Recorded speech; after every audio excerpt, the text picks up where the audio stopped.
दोस्तों आपका स्वागत है इंडियन इंडस्ट्रियल ट्यूटोरियल में। दोस्तों हम फिर से हाजिर हो गए बहुत अच्छा नोटिफिकेशन लेके।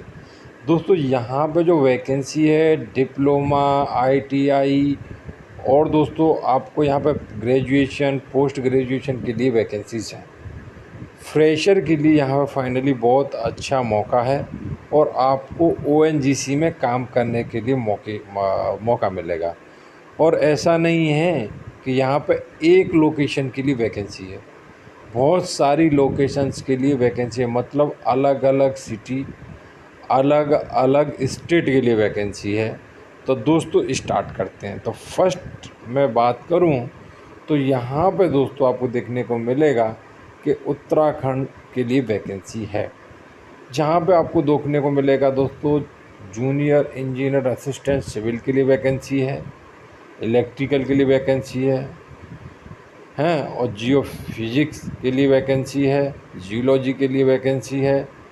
फाइनली दोस्तों आप देखोगे जूनियर टेक्निकल असिस्टेंट के लिए वैकेंसी है, अकाउंट के लिए वैकेंसी है जूनियर असिस्टेंट के लिए, और जूनियर असिस्टेंट दोस्तों मैटर मैनेजमेंट के लिए वैकेंसी है, जूनियर फायर सुपरवाइज़र के लिए वैकेंसी है, जूनियर टेक्निकल असिस्टेंट केमिस्ट्री के लिए वैकेंसी है, और जूनियर टेक्निकल असिस्टेंट जियोलॉजी और जूनियर फायरमैन के लिए दोस्तों यहाँ वैकेंसी है, जो दोस्तों केवल दोस्तों उत्तराखंड के लिए वैकेंसी है।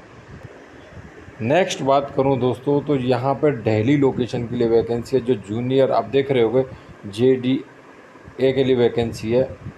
यहाँ पर वैकेंसी सारी बता दी गई सामने है। नेक्स्ट बात करूँ JA अकाउंट के लिए वैकेंसी है दोस्तों। नेक्स्ट बात करूँ जूनियर फायर सुपरवाइज़र के लिए वैकेंसी है। यहाँ पे सारी वैकेंसी कितनी कैटेगरी वाइज हैं वो सारी बताई गई यहाँ पे। नेक्स्ट मुंबई लोकेशन के लिए वैकेंसी हैं बहुत सारी, इंस्ट्रूमेंटेशन इलेक्ट्रिकल मैकेनिकल प्रोडक्शन, इस तरीके से दोस्तों इलेक्ट्रॉनिक्स ट्रांसपोर्ट बहुत सारी वैकेंसी हैं सारे डिपार्टमेंट के लिए। तो यहाँ पे आप देख रहे होंगे और टोटल वैकेंसी बता दी गई हैं। गोवा लोकेशन के लिए वैकेंसी हैं देखोगे आप हैं। और दोस्तों यहाँ पर आप देखो गुजरात लोकेशन के लिए वैकेंसीज़ हैं बहुत सारी। मैं एक एक बताने लगूँगा तो समय निकल जाएगा। मैं आपको एक नोटिफिकेशन को बता दूंगा कहाँ से मिलेगा, जहाँ से आप अच्छी जानकारी अच्छे तरीके से पढ़ के और इसे फिल कर पाओगे। ठीक है, तो ये तो हो गई गुजरात लोकेशन। जोधपुर राजस्थान लोकेशन के लिए बात करूँ तो यहाँ पर देखो इस तरीके से वैकेंसी हैं दोस्तों। नेक्स्ट बात करूँ तमिलनाडु, तो यहाँ पर दोस्तों देखोगे आप बहुत सारी वैकेंसीज़ हैं, आपसे रिलेटिव है तो आप अप्लाई कर सकते हो। नेक्स्ट बात करूँ दोस्तों तो आसाम लोकेशन के लिए वैकेंसीज़ हैं, ये आसाम के लिए हैं सारी की सारी।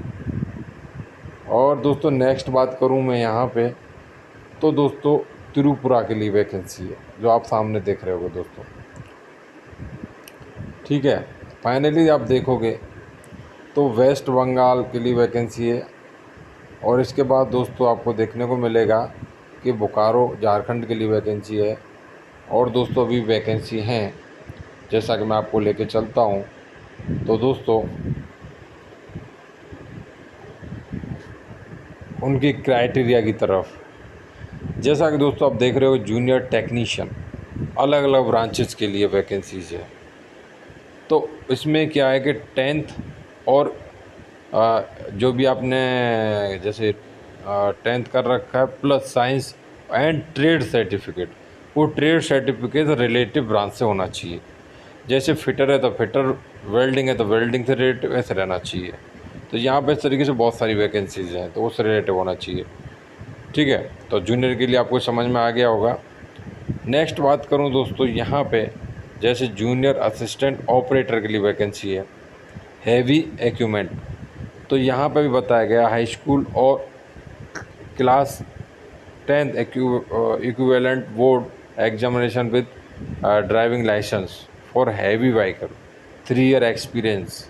ठीक है, नेक्स्ट बात करूँ दोस्तों तो JSCR के लिए वैकेंसी है, जहाँ पर वही चीज़ 3 साल का एक्सपीरियंस होना चाहिए। जूनियर असिस्टेंट अकाउंट के लिए बताऊँ तो यहाँ पर बताया गया कि आपका स्पीड जो है दोस्तों 30 WPM, BCom क्वालिफिकेशन, डिप्लोमा और minimum duration 6 month in computer application. और ठीक है, नेक्स्ट बात करें दोस्तों मैटेरियल मैनेजमेंट, तो BSc मांगा गया फिज़िक्स या मैथ से होना चाहिए, स्पीड बता दिया गया। डिप्लोमा हो, ड्यूरेशन 6 मंथ का आपका कंप्यूटर कोर्स होना चाहिए। नेक्स्ट बात करूँ दोस्तों, आप देखोगे ऑफिशियल लैंग्वेज, तो जैसे ग्रेजुएट हिंदी, इंग्लिश, ये सारी चीज़ें बता दी गई। डिप्लोमा हो उसके रिलेटिव जैसा कंप्यूटर से। जूनियर असिस्टेंट पर्सनल एडमिनिस्ट्रेशन के लिए बता दिया गया है, फायरमैन के भी लिए बताया गया है। सारी चीज़ें यहाँ पर दोस्तों आपको बताई गई। जूनियर टेक्निकल असिस्टेंट बीएससी मांगा गया है जियोलॉजी से। जूनियर टेक्निकल असिस्टेंट बीएससी मांगा रिलेटिव। जूनियर टेक्नीशियन बॉयलर के लिए है यहाँ पे, तो उसके लिए क्वालिफ़िकेशन आपको बता दिया गया है बॉयलर के लिए भी। और यहाँ पे दोस्तों देखो, जूनियर टेक्नीशियन प्रोडक्शन के लिए बता दिया गया है। जूनियर फायरमैन के लिए भी है। इस तरीके से दोस्तों यहाँ पे आपको देखने को मिलेगा कि यहाँ पे जूनियर इंजीनियर के लिए वैकेंसी 3 ईयर डिप्लोमा आया गया है। अगर आपका सिविल से होना चाहिए, इलेक्ट्रॉनिक्स से तो इलेक्ट्रॉनिक्स से होना चाहिए, ठीक है। इलेक्ट्रिकल से तो इलेक्ट्रिकल से होना चाहिए। इंस्ट्रूमेंटेशन, मैकेनिकल तो मैकेनिकल, प्रोडक्शन है तो मैकेनिकल या केमिकल या पेट्रोलियम से होना चाहिए 3 ईयर डिप्लोमा। बॉयलर है तो बॉयलर से related mechanical with first class boiler attendance certificate भी चाहिए। नेक्स्ट बात है जूनियर इंजीनियर असिस्टेंट ड्रिलिंग, यहाँ पर रिलेटिव होना चाहिए। जूनियर दोस्तों यहाँ पर इस तरीके से JMRA के लिए वैकेंसी है, उसके लिए क्वालिफ़िकेशन आपको बता दिया गया है। रेडियो टेलीफोन ऑपरेटर सर्टिफिकेट होना चाहिए, या आपके पास एक क्वालिफ़िकेशन, सारी चीज़ें वो बता दी गई हैं। ऐसे ही दोस्तों आप देखोगे ट्रांसपोर्ट तो 3 year diploma auto mechanical engineering, post graduation diploma in business management administration और पोस्ट ग्रेजुएट हैं, ये होना चाहिए आपके पास। Valid heavy vehicle driving licence. Next बात करूँ JSA के लिए वैकेंसी पोस्ट ग्रेजुएशन डिग्री मांगा केमिस्ट्री से।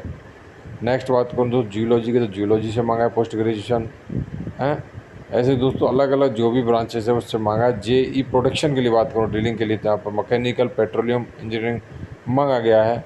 नेक्स्ट बात करूँ दोस्तों तो यहाँ पर बहुत सारी वैकेंसी और भी हैं, डिप्लोमा ही है लेकिन, और जहाँ पर हाई स्कूल इस तरीके से मांगे गए हैं।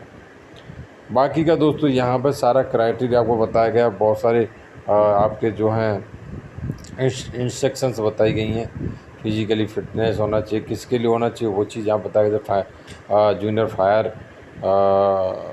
फायरमैन सुपरवाइज़र के लिए बता दिया गया यहाँ पे, ठीक है। किस पोस्ट के लिए क्या होना चाहिए वो सारी चीज़ें दोस्तों यहाँ पर अच्छे से आपको दोस्तों समझाई गई हैं, ठीक है। उस क्राइटेरिया मानते एज लिमिट बता दिया गया है यहाँ पर, ठीक है, कि भाई अगर आप F1 A2 लेवल में हैं तो यहाँ पे आपका एज लिमिट जनरल EWS के लिए 18 से 30, उसके लिए कितना छूट दिया, पूरी चीज़ें आपको दोस्तों यहाँ पे समझा दी गई हैं। इसका दोस्तों स्टार्टिंग एप्लीकेशन का 7/5/2022 और लास्ट डेट है 28/5/2022। तब से अप्लाई, तब तक अप्लाई आप दोस्तों इसे कर सकते हैं, ठीक है। ये सारी चीज़ें बता देंगे कितनी छूट है। यहाँ पे अप्लाई करने के लिए सिंपल तरीका है कि आप ONGCindia.com पर जाइए इजीली, और वहाँ जाके इस फॉर्म को इजीली आप दोस्तों फिल कर सकते हो, ठीक है। उसके लिए कितने KB में कितना साइज़ होना चाहिए, क्या नहीं होना चाहिए, वो सारी चीज़ें बताई गई हैं। यहाँ पे एप्लीकेशन फ़ी भी रखी गई है दोस्तों, 300 रुपये फ़ी है, ठीक है। तो 300, बाकी का सेंटर, टेस्ट के जो सेंटर होने वाले हैं वो यहाँ बता दिए गए हैं। यहाँ पर जो सिलेक्शन का तरीका है वो दोस्तों आपका कंप्यूटर बेस्ड टेस्ट होगा, उस पर मेन डिपेंड करेगा। बाकी की सारी चीज़ें और भी बताई गई हैं वो होनी चाहिए, ठीक है। और भी बहुत सारी चीज़ें हैं, तो आप जिस अच्छे से पढ़ लें। एज लिमिट दोस्तों 28/5/2022 के हिसाब से काउंट किया जाएगा, वो ध्यान रखें।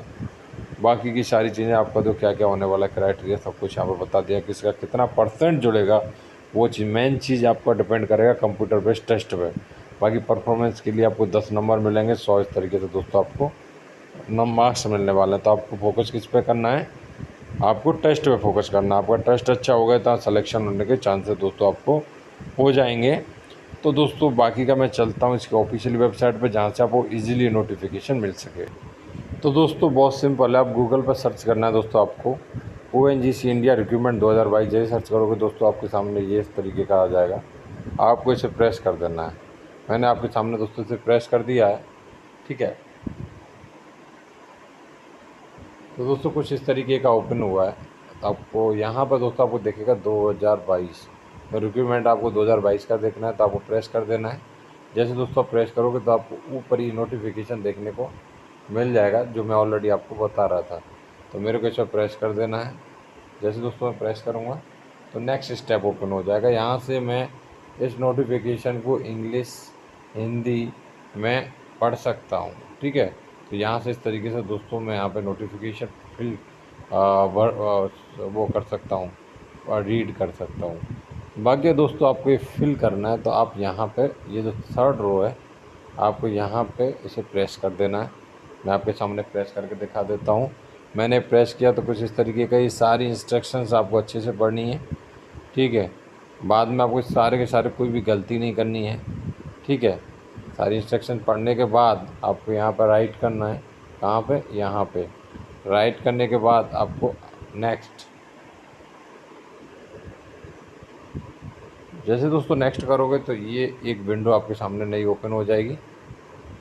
और यहाँ पर दोस्तों आपको सारी इन्फॉर्मेशन किसके लिए अप्लाई कर रहे हो हैं, ये सारी इन्फॉर्मेशन किस लोकेशन के लिए है, मैंने गुजरात डाल दिया।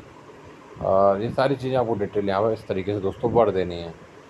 तो दोस्तों अगर आपको वीडियो पसंद आया तो कमेंट करना ना भूलें, उससे हमें मोटिवेशन मिलता है और हम नेक्स्ट वैकेंसी लाने की कोशिश करते हैं।